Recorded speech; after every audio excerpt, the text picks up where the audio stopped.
we have focused only on the hybrids, and our hybrids in terms of their yield, potential yield capacity, a farmer is able to yield up to 12 metric tons from an example of 9089. Oh, wow. And by 12 metric tons to bring it home, we are simply talking about 240 by 50 kgs. That is how much a farmer can get from a very small piece of land of 100 by 100 meters. That's 1 hectare.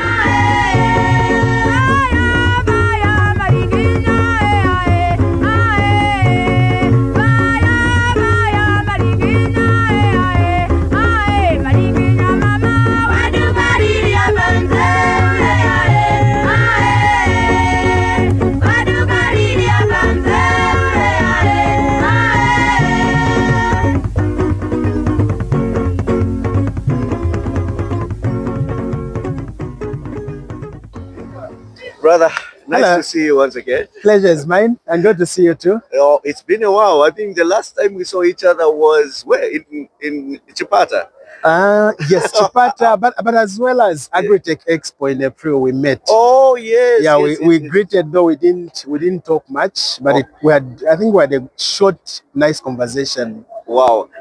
It's always nice catching up with you, and just talking farming is something that is very interesting. Our farmers are eager to learn, and such opportunities are indeed wonderful opportunities. And so once again, I would like to thank you for giving us an opportunity. And I say us because my audience also would love to learn one or two things. So for that, I would like to say thank you. I understand the stand is busy. We're at the 97th Agriculture Show right here in Osaka. But you spared some time. So thank you so much. I appreciate your coming, and we are so happy to have you at Bayer Zambia Limited stand. Wonderful. Chifunya, I would have you just take this opportunity for people that do not know you. Who are you, your full names, and what do you do at Bayer? My name's Chimunya Hachilala, and I work in Bayer as a distributor relationship manager. So basically, I manage channel partners who are the distributors in Eastern Province, Lusaka Province, Southern, as well as Western Province. So my key responsibility is to make sure that as demand for the product is created, customers should have pickup points where they are able to buy these products. So I have to put the products in the channel. So the provinces, the whole provinces I mentioned, I manage the channel. I make sure the product is available whenever needed at the right time, so that we don't have stock outs. Basically, that is my responsibility in there. Wonderful. Having set the ball rolling, I would just want us to get even more practical and dive into the main theme of the video. We are talking maize. Yeah. And maize is a traditional crop more than it is a business crop in our traditional setup now. Yeah. But we are, even as we are advancing and we are letting our farmers understand that we can in fact make corn be something that is of business in nature. It is actually very possible. The issue is what varieties should in fact farmers pick up. And I think I should just allow you to roam and explain to us the dynamics in that space. Yeah, thank you so much for that good question, though broad. Yes. First and foremost, as Bayer, we deal in what we offer to the market are hybrids. Yeah. Basically, hybrids. These products are superior in terms of their genetic makeup. They are high yielding and quite tolerant to a number of diseases and a number of pests. So that's the advantage that these hybrids come with to a farmer. So comparing them to the OPVs, the open pollinated varieties, whose yields are much lower than the hybrids, and as well as the recycled seed. So those they come, OPVs and recycled seed come with their own challenges. But as a company that wants to see farmers have enough food, farmers have enough income from their farming operations, we have focused only on the hybrids, and our hybrids in terms of their yield potential, yield capacity, a farmer is able to yield up to 12 metric tons from an example of 1989. Oh, wow. And by 12 metric tons to bring it home, we are simply talking about 240 by 50 kgs. That is how much a farmer can get from a very small piece of land of 100 by 100 meters. That's 1 hectare. And again, we have some early maturing hybrids. Within there, we have 2 of them. The first one being GKC 8033. So what is special about this GKC 8033 is it's it's a product that is highly prolific. So where you manage it well, you feed it well, you clean your field. What it's got the capacity to give you up to 8 metric tons. So from an early product, then you have a product that is going to yield higher, up to 8 metric tons. And 8 metric tons in to bring it home is about 160 by 50 kgs from just 1 hectare. But now for you to get to that yield potential, for the crop to give you that optimum yield, you need also to make it happy. How do you make it happy? You make sure it's in a good environment.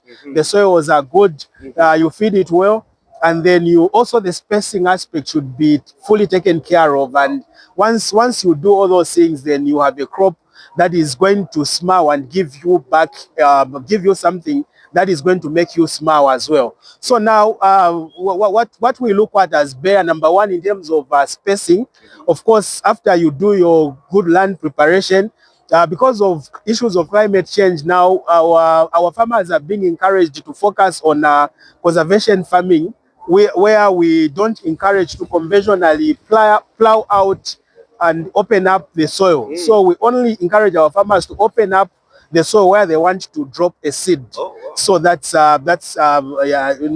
conservation tillage, where you open up where you want to drop the soil.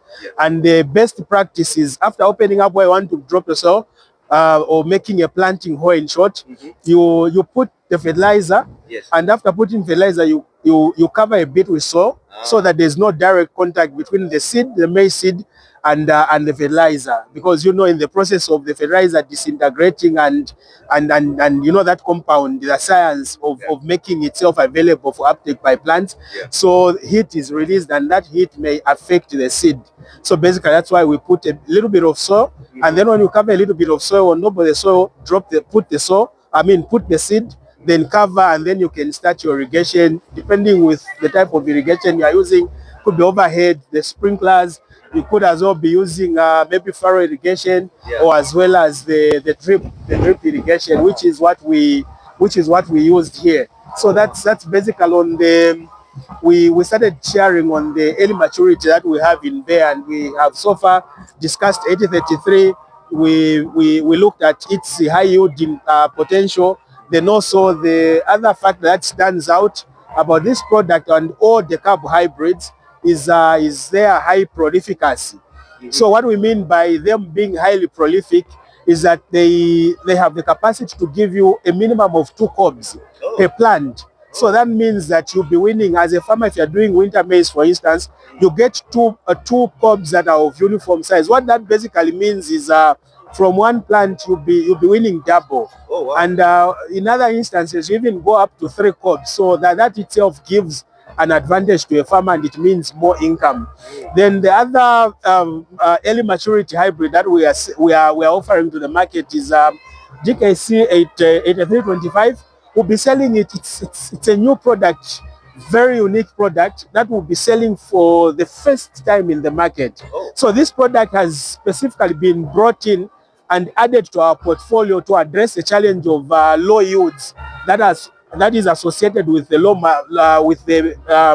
early maturity hybrids. So with our 8325, it comes with the advantage of high yields. So when we talk about high yields, it's a 10 metric tons yielder. So you can imagine an early product yielding up to 10 metric tons. So what does that mean? So that means a farmer will have enough food at household level for household food security, and then the excess a farmer will be able to sell. And once that farmer sells, he's going to have income that will support different needs at a home setup, such that a farmer will be able to take care of maybe the medical requirements, the educational requirements of the children, and other and other luxuries, and as well as entertainment needs of a home setup. So those are some of the advantages that this product is coming with. So it's going to address the low yield issue associated with early maturity hybrids, as it is an early product yielding in the range that only mediums historically have been known to yield, you know. So that's our 8325, and it's highly prolific. It gives double cobs per plant, and on top of that, it's a product that is flint. So by flint we mean the grain is quite hard. So in the field you don't expect the weevils and other post-harvest pests to come and start attacking it. So it's quite hard. It's not easily attacked by the pests that attack like other varieties that we've known in the market. You know, there are varieties where by the time you are done harvesting, you have mildew everywhere on your clothes and you'll be all white. But that is not a fact that you can associate with the Deca brand. So on top of that, we can move to the to the medium segment, where we have the first and the most loved by our farmers, the 777. So 777 was specifically tailored to address the challenges of climate change. You know, this product is medium. We classify it as medium to late maturity, as it takes about 125 to 135 days for it to fully mature. So basically what that means is this is a product that can be grown everywhere or across the country, starting from the northern part of the country, coming down all the way to the southern part of the country. But again, one unique feature is, you know, with climate change, some of the problems that we've witnessed is we get extremes in terms of temperature. Sometimes temperatures are too low, sometimes temperatures are too high, and sometimes even the rain days have become so short to an extent that previously we would start receiving rains around October, but now the past two seasons we've seen rains coming as late as January.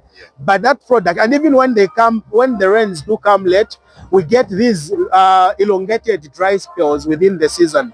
So what that basically means is with our 777, it's a product that is stable, and when it's faced with some of those disturbances, it will just shorten the vegetative stage, so at the end of the day, it's able to give a farmer something. And that's why that product, it's a 10 metric tons yielder, but it's a product that is appreciated and loved by the farmers because of its stability. You can grow it anywhere across the world and it will still yield, and the yields will be constant. So you won't have issues of, no, it can only do well in southern province of Zambia, in the northern it will not perform. But it's a product that you put in southern, it performs, western it performs, northern in Kasama it will perform. So that's the kind of a product that it is.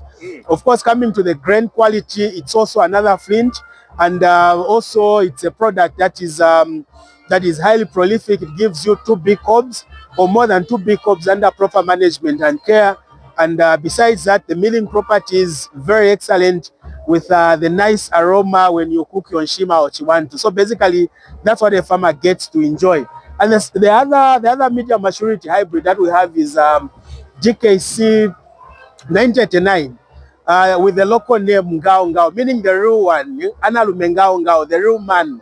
So this product, basically, it's the highest yield that we have on our portfolio at the moment, yielding up to 12 metric tons, which is about 240 by 50 kgs. In terms of cobs, as we take a walk around, you'll be able to see that it gives you 2 excellent cobs.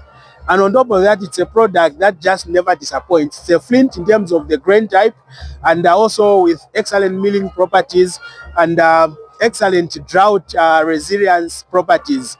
But again, maybe I should also mention that all our hybrids, they have been made in a way that they have been made in a way that they are highly tolerant to droughts, and as a result, that's what makes our products quite unique on the market. I think I already talked about the spacing. So for spacing, we said the intra-row, meaning from one plant to the next, we look at a spacing of 20 to 30 centimeters, and then the spacing between the lines, or which is the intra-row spacing. So I mean the inter-row spacing, we consider a spacing of 70 to 90, 75 to 90 centimeters. And lastly, in terms of feeding, that is calculated by a farmer. But of course, the recommendation from the Ministry of Agriculture is 200 to 250 by 50 kgs of fertilizer. But key to a farmer, as we look at this, as we continue with this conversation, is fertilizer should be applied at the right time, and as well as weed management should be done at the right time, because each disturbance that is done on a plant, it's got a direct impact on the end product or on the yield. So basal dressing compound should be, or fertilizer should be applied before planting or during planting, as it contains nutrients that are required in the early establishment of the plant. So we have three, an example of the common G compound. We have the nitrogen, the potassium, and the phosphorus. So these ones, the nitrogen will be key when it comes to the vegetative growth of a plant. Then we have one element that will basically help with the establishment of the shoot system, and also the other element will support the establishment of the root system. So meaning that if those are applied at the right time, the root system will quickly establish, and the plant will be able to quickly pick up the nutrients, the minerals that are in the soil for its quick growth. And also, you know, the vegetative part, you want the crop to quickly establish itself. It starts to photosynthesize so that it quickly grows and it gives you what you desire.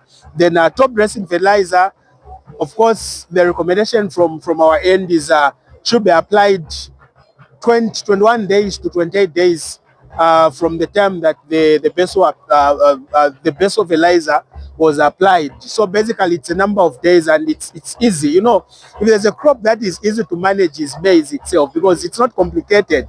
You just need to be available during the key operations, such as the fertilizer application, planting, and also during herbicide when you're taking out the weeds. So we have excellent products also when it comes to the chemical side of the business. We have products that control the fall armyworms. We have products that will control the termites in the field. And when we talk about termites, I'll mention Confido. It's a product that I love. And the reason why I love it, Confido has got what we call the stress shield. It offers this some shield against stress to a plant. So when we talk about stress, we can talk about the droughts, the prolonged droughts. We can talk about the extreme temperatures, too low temperatures and too high temperatures. So Confido is going to give your crop, while controlling termites, then it's giving your crop the stress shield, meaning that your crop will be given an extra energy to continue pushing and pushing in drought circumstances. And on top of that, also our grain treatment products, we use Peridium and Gaucho. So for the Gaucho is an excellent product that also helps to it helps to protect your plant in the early stage establishment. So basically, that's what we're offering as Bayer Zambia. Wonderful. I think the information that we're getting today is quite understandable, and I really thank you as you're moving step by step. And I was following and nodding my head. Many of the things I agreed with, and also maybe another question that a farmer would want to know is, of course, traditionally we have been farmers have been putting two seeds in one hole, or maybe three, and then afterwards now they start doing the process of thinning. What would be your advice while the farmer is handling hybrids? Is it one seed or two seeds? How can a farmer go about that? A good question. And you know, it's when you buy seed, an example of our seed that is well tested, we even give you the expected germination percentage. So where we say it's around 98%, 99% germination. So it means whatever that you put in the soil, it's almost going to come out. And our encouragement to farmers is per planting station, one seed only. Because definitely whatever that is planted from our end is going to germinate, and you give yourself unnecessary labor cost of going to thin out, even when you knew that the seed is going to germinate. So such problems are coming because of what farmers have previously been using. An example is the recycled seed where germination percentage is not established, it's not tested, so you have to put more, hoping that in case maybe in a planting station a farmer will plant for expecting maybe 3 not to germinate and 1 to germinate. So now we have a product that is tested and sold to the market with almost 100% assurance of germination. So let's go for fully tested seeds that are sold on the market as hybrids, as they come with unique features such as excellent germination, excellent disease tolerance, not resistance, tolerance. They can tolerate bad climatic conditions, and of course also pest tolerance, and so many other benefits that come with the hybrids. So it's strictly one seed per station. You don't need to plant more than one. Then you'll be giving yourself unnecessary expenses, unnecessary costs, and it's just a waste of time and resources. Yes, yes, yes, yes. And just to be clear, with the hybrids, if a farmer does the harvesting, do they have to keep maize for replanting as seed, or how should a farmer go about it? Yeah, Okay, so a hybrid can only be planted once, yeah, and afterwards you have to go back, because I mean you spend something like an 800 kwacha you buy, and you gain more. more. So Yes, it's just logical that once you sell, then also invest again. yes, So recycling doesn't work because of issues of when you look at the way maize is pollinated, issues of selfing. So you don't want to grow the same crop from where you say, okay, let me select the B cobs, then from the B cobs I should plant them. They'll give me B cobs as well. No, because of issues of selfing, and that selfing itself renders whatever you pick uh, uh, impure. It can give you what the packaged and branded product is able to give you. So recycling, a big no. You don't get it. It doesn't help in any way. oh, wonderful. Yeah. And I think the next question a farmer would also want to know. I am excited to learn about this, and but the question is, where can I get these products? Where is your presence? Maybe just shed more light on that one. How can I access a bag of 777, for example? A good Yeah, a good question. yeah, We are everywhere. Wherever a farmer is, chances are within a few kilometers away from their homes, yeah. there is going to be someone stocking our product. So like I mentioned, in the 4 provinces that I operate in, we have at the moment, even now seed has been delivered, and it's a process that we are continuing until the season closes. What we want is to satisfy the demand. We've created enough demand. Farmers have come to appreciate these products, and now the next thing that we're doing is to make these products available. So in Eastern, we have a number of distributors, and on top of that, we have not ended only at a level of distributors. We have also a resource specifically meant to bring in agro dealers that, of course, are recognized by the government, who have the right documentations for their businesses, who have the right qualifications. Those ones, we link them up to distributors so that we can have the product spread well across the country. So if you are in the northern part of the country, there's a team that is supporting the farmers in the northern. There are distributors that are stocking the products. There are retailers that are stocking the products in southern, in western, in eastern, wherever you are. There's a team that Bayer has put specifically to address the needs of the farmers. So the short answer is, wherever you are, products are available, and we also share our contacts so that in case you have challenges locating where these our channel partners are located, then we can always direct you to the channel partner that is closer to your home. And on top of that, we are also doing what we call the mobile sales. As the season peaks, we'll be taking these products directly to the doorsteps of the farmers. So where a farmer buys, they ask us for a delivery, we'll be able to do those deliveries through the support of the teams that we have on the ground, the customer agronomists, the retail managers, and as well as myself in distribution management. Thank you. Oh, wonderful. Thank you so much, boss, for really taking your time again and taking us step by step. And I came at a good time because now we can put the face to the name of the product. we have got, we are basically in the field now where we have got different varieties. And as you were saying them, we were able to see what you were talking about. And for that, I really, really, really thank you. Thank you so much. Thank you once again for the opportunity to interact with your audience and with your farmers. Wonderful. And please do reach out whenever you need us to have another conversation. Thank you. Wonderful. So what I'm going to do is that I'm going to put the number or perhaps numbers as I'm going to be advised in the description of this video, so that if you have an inquiry, you can simply get in touch. I would also want to urge you, if you found this video valuable, consider subscribing to this YouTube channel, and of course turn on the bell notification so that whenever I post any video of this nature, you don't get to miss anything at all. From me, it's see you in the next video. Be safe. Cheers. Thank you. Bye-bye. Cheers.